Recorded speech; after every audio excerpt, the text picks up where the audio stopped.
প্রশাসন জবাব চাই, জাতিবাদীর উপর হামলা কেন? জবাব চাই, জবাব চাই, জবাব চাই, আমরা আছি তোমাদের সাথে। এগিয়ে চলো, এগিয়ে চলো, আমরা আছি তোমার। সমাবেশ করে আমাদের অফিসে আক্রমণ করেছে।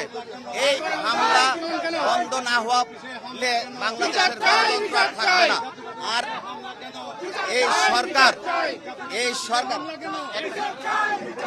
এই সরকারের দায়িত্ব হলো জানমালের নিরাপত্তা দেওয়া, সরকারের দায়িত্ব হলো মব বন্ধ করা, সরকারের দায়িত্ব হলো মবের বিরুদ্ধে অবস্থান গ্রহণ করা। কিন্তু যে এরকম ব্যবস্থা নেওয়া দরকার, আমরা আজকে সেই রকম ব্যবস্থা দেখছি না।